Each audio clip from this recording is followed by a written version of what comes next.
welcome to all of you in this online class of OM कक्षा 20। इसमें video में हम 10वीं कक्षा का जो 6th चैप्टर है उसकी बड़ी इंपॉर्टेंट थ्योरम है पाइथागोरस थ्योरम, वो डिस्कस करेंगे। एग्जाम के पॉइंट ऑफ व्यू से बड़ी इंपॉर्टेंट है ये पाइथागोरस प्रमेय, पाइथागोरस थ्योरम यदि इंग्लिश में बात करें तो ये एग्जाम में बहुत आती है और इसके ऊपर बेस्ड जो क्वेश्चन हैं, जो एक्सरसाइज है वो बड़ी इंपॉर्टेंट है। तो ये हम आज डिस्कस करेंगे। पाइथागोरस एक मैथमेटिशियन हुए हैं हजारों साल पहले, तो उन्होंने एक बड़ी इंपॉर्टेंट बात नोट की थी और वो फिर वो बताई कि क्या किसी समकोण त्रिभुज में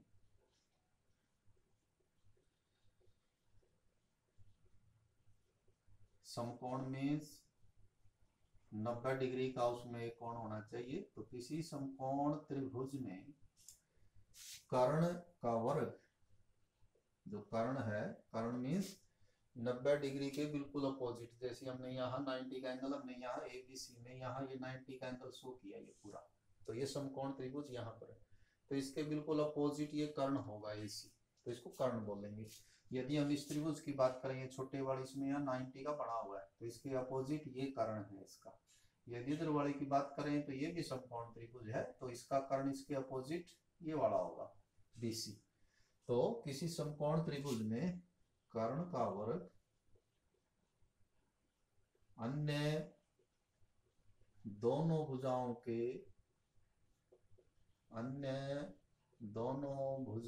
के वर्गों के योग के बराबर होता है। योग के अन्य भुजाएं जो है वो, उनको हम लंब और आधार भी बराबर होता है। अन्य भुजाओं को हम लंब और आधार भी कह देते हैं सिंपली। तो ये तो फिगर हम बाद में डिस्कस करेंगे। तो मान लिया ये समकोण त्रिभुज है, ये यहाँ पर ये राइट एंगल है, 90 का कोण है, तो ये समकोण त्रिभुज हुई। तो इस 90 कोण के बिल्कुल सामने ये कर्ण और ये दोनों होगी अन्य भुजाएं, अन्य दोनों भुजाएं। अब अन्य भुजाओं में हम इनको ये भी कह देते हैं कि ये आधार है, ये लंब है, या आप इसको आधार कह लें, इसको लंब कह लें। तो उसमें फिर डेफिनेशन क्या हो जाएगी कि किसी समकोण त्रिभुज में कर्ण का वर्ग आधार का वर्ग, आधार तथा लंब के वर्गों के योग के बराबर होता है। तो ये भी कह सकते हैं, यानी कि कर्ण का वर्ग बराबर आधार का वर्ग जमा लंब का वर्ग, या फिर किसी भी समकोण त्रिभुज में कर्ण का वर्ग अन्य दोनों भुजाएं, तो जो अन्य दोनों भुजाएं हैं वो आधार और लंब होती हैं। लेकिन आधार और लंब ये फिक्स नहीं है कि यही आधार होगा ये लंब होगा। आप इसको आधार कह सकते हैं, इसको लंब कह सकते हैं। तो ये हमने काफी टाइम से, काफी पिछली कक्षाओं में भी ये रिजल्ट हमने शायद इस्तेमाल किया होगा। तो आज हम इसको सिद्ध करेंगे, प्रूव करेंगे। तो ये प्रमेय है, थ्योरम है। किसी भी प्रमेय को लिखने का एक स्पेसिफिक मेथड है, हर बात उसमें जो है वो लिखी जाती है। और सबसे पहले लिखते हैं कि हमें क्या दिया हुआ है। तो दिया है इसमें समकोण त्रिभुज, तो इसने नाम नहीं लिखा। अब हम जो सामने चित्र बना हुआ उस चित्र के हिसाब से लिखेंगे समकोण त्रिभुज, और उसका नाम है ABC। और उसमें ये भी बताएं कि कौन सा कोण उसमें 90 डिग्री का है। ये कोण का निशान है, 9th में हमने किया है। कोण B जो है वो 90 का, तो ये कोण B 90 डिग्री का है। इसके सामने ये इसका कर्ण है और ये दो शेष भुजाएं। तो ये आपको दिया हुआ है कोण। सिद्ध क्या करना है, तो ये सेकंड स्टेप होता है किसी प्रमेय में कि हमें इसमें what we are to prove, to be proven जिसको बोलते हैं, क्या सिद्ध किया जाना है। तो क्या सिद्ध किया जाना है कि कर्ण का वर्ग, तो कर्ण जो है वो 90 के सामने, तो इसमें यदि हम फिगर की बात करें तो जो AC स्क्वायर है that will be equal to AC square बराबर होगा बाकी दोनों भुजाएं। तो एक भुजा हो जाएगी आपकी AB और दूसरी भुजा हो जाएगी BC। AB स्क्वायर प्लस जमा BC स्क्वायर। ये बीच वाली जो लाइन है ये बाद की बात हम बाद में करेंगे। पहले तो हमने त्रिभुज ली है ABC। फिर क्या करना है, एक इसको प्रूव करने के लिए हम इस फिगर में थोड़ा सा रचना करेंगे, थोड़ा सा अपने हिसाब से इसमें कुछ जो है रेखाएं खींचेंगे या कोण बनाएंगे। तो इसमें क्या रचना करनी है, ये जो BD है, BD ये लंब का निशान है, लंब मीन्स 90 डिग्री का कोण, BD लंब AC डाला या डालोज। ये BD जो हमने AC पे लंब डाला है, तो अब हम इसको प्रूव करेंगे, प्रूव करके दिखाएंगे। तो ये रचना जरूरी नहीं है कि हर एक प्रमेय में रचना हमें करनी पड़े, कई बार केवल जो दिया है उसी से हो जाता है प्रूव, तो ये सभी में नहीं होता। ये सभी प्रमेय में लिखते हैं हम कि हमें क्या दिया हुआ है, हमने क्या सिद्ध करना है, और फिर उसको हम प्रमाण देते हैं। यदि हमें फिगर में अपने चित्र में कुछ जोड़ घटा करना है तो फिर उसको बोलते हैं रचना। जैसे हमें यहाँ थोड़ा जोड़ घटा किया है कि BD लंब AC डाला है, तो यहाँ हम इसका प्रमाण देंगे समरूप त्रिभुजों की हेल्प से, समरूपता का इस्तेमाल करेंगे। अब त्रिभुजों की समरूपता में क्या होगा कि त्रिभुज कब समरूप होती है, 9th में हमें पढ़ी है।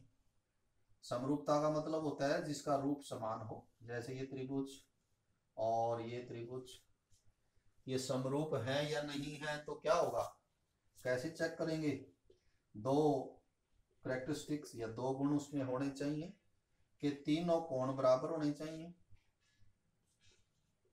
अब तीनों में दो से भी बात चल जाती है, फिर दो कोण बराबर हो, क्यों, क्योंकि कोई भी त्रिभुज हो तीनों कोणों का जो योग है वो 180 डिग्री होगा।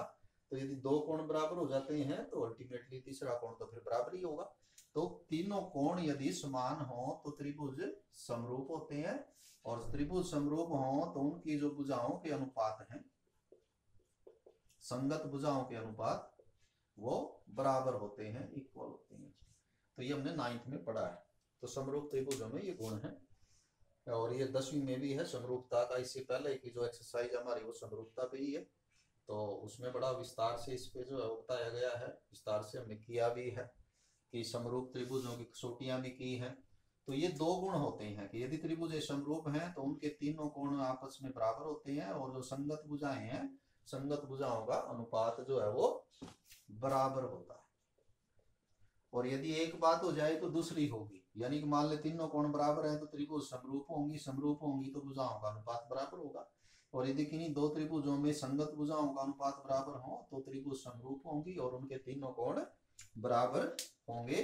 तो ये समरूपता में हमने पीछे 6.4 में जो है वो पढ़ा भी है, तो उसका हम यहाँ हेल्प लेंगे, उसकी सहायता से हम इसको सिद्ध करेंगे। देखिए क्या करना है, आप एक त्रिभुज तो ले लें, ये छोटी हमारी रचना के बाद जो बनी है, छोटी का मतलब एक बार इधर वाली ले लें, एक बार इधर वाली, तो ये ले लें ABD, और एक त्रिभुज ले लें बड़ी, बड़ी का मतलब ABC पूरी। ध्यान ये रखना है कि जैसे ABD का नाम आपने लिखा है ABD, तो इसमें D पर 90 का कोण है और D हमने बाद में लिखा है। तो ये जो त्रिभुज का नाम लिखेंगे हम ABC, उसमें 90 का कोण कहाँ बना हुआ है, उसमें 90 का कोण बना हुआ है B के ऊपर। तो B कहाँ आना चाहिए, जहां आपने D आपने लास्ट में लिखा है, तो इसका नाम हम ABC नहीं लिखेंगे, बल्कि इसका नाम लिखेंगे हम ACB। एक बार फिर देखें, ये बहुत जरूरी है। समरूप त्रिभुजों में जब भी आपको लिखनी है, जो कोण जिस कोण के इक्वल है वो यहाँ पर उसी जगह पे आना चाहिए। जैसे हमने ली है त्रिभुज ABD और ACB, इनमें एक तो ये कोण A दोनों में है तो दोनों का बराबर हुआ, तो इसलिए हमने A आगे लिखा हुआ दोनों में।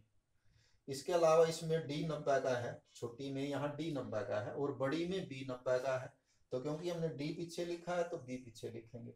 यदि आप इसका नाम लिख देते हैं ADB, यानी D बीच में ले आते हैं तो ले आ सकते हैं, उसमें कोई दिक्कत नहीं, इसको आप ADB लिख सकते हैं, तो फिर इसका नाम भी हो जाएगा ABC। तो ये इसी तरह से जो जिसके बराबर है उस तरह से नाम लिखना है। कई बार यदि यहाँ आप आगे पीछे भी कर दें तो लास्ट में जब लिखना है तो वहां तो वही लिखना जो जिसके बराबर। इनमें क्या क्या बराबर है लिखिए, इन दोनों त्रिभुजों में कौन कौन बराबर है, कोण A बराबर कोण A है, यानी इस त्रिभुज का कोण A, ये वाला जी, ये कोण A है, और जो बड़ी त्रिभुज है उसका भी ये कोण A है। तो इसको बोलते हैं हम कि ये दो कोण जो है दोनों में सांझा कोण है, साझा कोण है। और छोटी में ये जो ए बी डी है इसमें कोण डी और बड़ी में कोण बी, ये भी बराबर है क्योंकि ये दोनों 90 डिग्री के हैं। एक 90 डिग्री का तो उसने दिया है कि ये समकोण त्रिभुज है और ये हमने 90 का बनाया है रचना में, तो ये दोनों 90 के, दो कोण बराबर होने से क्या हो जाएगा, इसलिए त्रिभुज, अब नाम वही लिखने हैं। जैसे ए के बराबर है तो ए एक ही ऑर्डर में होना चाहिए, जैसे यहाँ ए आगे है तो यहाँ भी ए आगे, यदि यहाँ बीच में लिखो तो यहाँ भी बीच में ए आएगा, और यदि यहाँ ए लास्ट में लिखे तो यहाँ भी ए लास्ट में आना चाहिए। नाम आप कैसे भी लिख दें, ए बी डी लिख दें, ए डी बी लिख दें, बी डी ए लिख दें, वो आपकी मर्जी है, लेकिन ये नाम और उसी के हिसाब से फिर ये नाम, ये दोनों लेकिन फिर चेंज नहीं हो सकते। यदि यहाँ ए आ गया और ए के इक्वल है तो उसका भी फिर ए ही आएगा। तो त्रिभुज ए बी डी ये समरूपता का निशान होता है, समरूप होगी त्रिभुज ए सी। फिर जब आप ये लिख दें तो एक बार चेक कर लें, क्या चेक कर लें कि हमने कोण ए के बराबर लिखा है तो यहाँ एक ए की पोजीशन में है जी, ठीक लिखा हुआ है। हमने कोण डी और कोण बी बराबर लिखा हुआ है तो डी जिस ऑर्डर में है उसी में बी लिखा होना चाहिए। ऐसा नहीं कि इसको ए बी सी कर दें, इसको ए बी डी ही कर दें तो सारा गड़बड़ हो जाएगा फिर, तो इसका मतलब हमारा ही ठीक। बढ़िया बात है कि आप कसौटी भी लिख दें कि आपने कौन सी कसौटी इस्तेमाल की है, ए का मतलब होता है कि जब दो त्रिभुजों के संगत कोण दो संगत कोण समान हो तो त्रिभुज समरूप होती है। अब त्रिभुज यदि समरूप हैं तो इनकी संगत भुजाओं के अनुपात बराबर होंगे। अब वो अनुपात बनाएंगे, अनुपात कैसे बनेंगे, जैसे मान लिया आपने यहाँ ए बी लिया है तो यहाँ भी फिर यही आएगा ए सी, यदि यहाँ बी डी लिया है तो यहाँ भी ये, यानी कि पहले दोनों लेने हैं तो इसके भी पहले दोनों, इसके भी ये दोनों लेने हैं तो इसके भी ये दो लेने हैं, और पहला और तीसरा लेना है तो इसका भी पहला और तीसरा लेना है। तो उस भुजाओं के अनुपात बनाए, क्या बनेंगे, ए बी अनुपात बटे ए सी, अगला अनुपात बन जाएगा बी डी, और इधर बन जाएगा सी बी या बी सी, जैसे भी आप लिखना चाहें, बी सी भी लिख सकते हैं, और तीसरा चाहें तो तीसरा भी लिख सकते हैं, और वो होगा ए डी बटे ए बी, ए डी बटे ए बी। इनमें ये जो बीच वाला रेशियो है इसकी हमें जरूरत है नहीं, लिखना चाहिए आप बेशक लिख लें, हमने तीनों बना दिए, लेकिन आपको रखने कौन से हैं जिसमें ये बी डी आए, ये बीच वाली भुजा, उसकी जरूरत हमें नहीं पड़ेगी तो वो छोड़ देना है। तो जैसे इसमें बी डी ये है तो इस बीच वाले की जरूरत नहीं पड़ेगी, तो बेशक आप पहले ही ना लिखें, और पहले लिखें तो लिख लें, उसके बाद ये अगला और पीछे वाला, यानी कि पहला जो रेशियो है, अनुपात है, ए बी बटे ए सी बराबर हो जाएगा ए डी बटे ए बी, पहला और तीसरा ले लें, जिनकी जरूरत है बीच वाला छोड़ दें, इनको आर पार गुणा करें, ए बी और ए बी स्क्वायर, इधर ए सी गुणा ए डी, इसको यहाँ नंबर 1 देके छोड़ देंगे। अब अगला आए, अभी तो हमने क्या लिया था कि छोटी त्रिभुज जो त्रिभुज है वो ये ली थी और बड़ी ले ली थी, अब दोबारा लें, छोटी त्रिभुज बदल दें, ये ले लें, इसका नाम पहले का तो नाम आप कैसे लिख दें, मान लिया आपने लिख दिया बी डी सी, तो दूसरी का जो नाम लिखेंगे आप, दूसरी वही लेनी है एबीसी ही, वही लेनी है बड़ी एबीसी, लेकिन अब देखें, क्या देखें कि इसका ये कोण 90 का है, बड़ी का ये कोण 90 का है, तो जहां डी लिखा हुआ है वहां बी आएगा, बड़ी का डी बीच में लिखा हुआ है तो इसमें जो बी है वो बीच में आएगा, और ये सी दोनों में है, ये छोटी में भी है और ये बड़ी में भी है एबीसी में, तो सी दोनों का बराबर है, और सी इसमें बाद में लिखा है तो सी बाद में आएगा, तो तीसरा कौन सा शीर्ष बच गया आपका, तो वो बच गया ए बी सी। इसका नाम अपनी मर्जी से लिखेंगे आप, बी डी सी लिखें, सी डी बी लिखें, डी बी सी, जो भी लिखना है, लेकिन इसका नाम फिर इसके हिसाब से आएगा जो इसके बराबर है। तो क्या क्या है इनमें देखें, वही बात है, इनमें भी दो कोण बराबर हो जाएंगे, कि कौन कौन से कोण बराबर है, कि इसका तो ये कोण डी, छोटी का, ये छोटी पहले लिखेंगे हम, इसका तो ये कोण डी, और बड़ी का कोण है बी, ये 90 के हैं, इसके अलावा दोनों में सी जो है वो कॉमन है, साझा कोण है, तो इसलिए ये भी त्रिभुज समरूप हुए, बी डी सी समरूप है त्रिभुज ए बी सी, और समरूप है तो फिर इनकी भी भुजाओं के अनुपात बराबर होंगे, तो यदि आपने ये नाम सही लिख लिए तो फिर अनुपात बनाने में दिक्कत नहीं आएगी। क्या अनुपात बनेगा, इसकी दोनों पहले लेने हैं तो ये पहले लेने हैं, पिछले दोनों लेने हैं तो इसके पिछले दोनों, पहला और तीसरा तो इसका भी पहला और तीसरा, तो बनाए अनुपात। तो ये बी डी वाला अनुपात छोड़ देना है, जैसे इसमें शुरू में बी डी है, इसकी जरूरत नहीं पड़ेगी। तो हम बना लेते हैं, जैसे पहला और तीसरा बना लेते हैं बी सी, तो इसका भी पहला और तीसरा ही लेना है, और कौन सा, दूसरा और तीसरा ले लें डी सी, और इसका भी दूसरा और तीसरा ले लें बी सी। फिर आर पार गुणा कर दें इसमें, तो आर पार गुणा करने पर क्या हो जाएगा, बी सी गुणा बी सी स्क्वायर, और इधर हो जाएगा ए सी गुणा बी सी। तो ये आ जाएगा नंबर 2। ये है नंबर 1, ये है नंबर 2। फिर लिखेंगे 1 और 2 को जोड़ने पर, 1 और 2 को जोड़ने पर, जोड़े ये भी एक समीकरण है, ये भी एक समीकरण है। समीकरण कैसे जोड़ते हैं, लेफ्ट हैंड साइड तो एक तरफ जुड़ जाएंगे, यानी इधर तो हो जाएगा ए बी स्क्वायर जमा B C square, A B square जमा बी सी स्क्वायर, और उधर इसका और इसका जोड़ आ जाएगा, यानी किस किसका, ए सी गुणा ए डी, ए सी गुणा ए डी, और इधर है ए सी गुणा डी सी। तो आप इसको जोड़ेंगे, इनका जोड़ कर सकते हैं आप कैसे, एक तो इनमें से कॉमन लें, दोनों में ए सी कॉमन आ जाएगा, दोनों में से ए सी कॉमन निकालें बाहर, तो ए सी हमने कॉमन ले लिया, अंदर यहां पर तो बचेगा ए डी, और यहां पर बचेगा डी सी, और ये ए डी जमा डी सी जो है वो चित्र से जोड़ना है। देखें ए डी यहां तक हो गया, डी सी यहां तक हो गया, तो इन दोनों का जोड़ क्या हो जाता है, तो इन दोनों का जोड़ हो जाता है ए सी। तो एक ए सी तो ये पहले से है, और एक ए सी ये अंदर, इनका जोड़ आ गया। अब ए सी को ए सी से गुणा करेंगे तो ये आ जाएगा ए सी का स्क्वायर, ए सी स्क्वायर। तो क्या प्रूव हो गया, A C square is equal to A B square जमा बी सी स्क्वायर। प्रूव भी क्या करना था कि A C square is equal to A B square plus B C square. तो ये कहलाती है पाइथागोरस थ्योरम, पाइथागोरस प्रमेय, बड़े इंपॉर्टेंट प्रमेय है। इसका मतलब कि लगभग हर साल यही आते हैं कि पाइथागोरस थ्योरम की परिभाषा लिखकर उसको सिद्ध करें, या कई बार परिभाषा वो खुद लिख देता है कि सिद्ध करो, ये पाइथागोरस का नाम यूज नहीं करता, क्या लिखता है कि सिद्ध करो किसी समकोण त्रिभुज में कर्ण का वर्ग अन्य दोनों भुजाओं के वर्गों के योग के बराबर होता है। तो वो आप समझेंगे कि ये पाइथागोरस थ्योरम है, तो उसमें ये चित्र बनेगा। कई बार बच्चे इसको लिख देते हैं सारा कुछ, लेकिन फिगर कहीं है ही नहीं।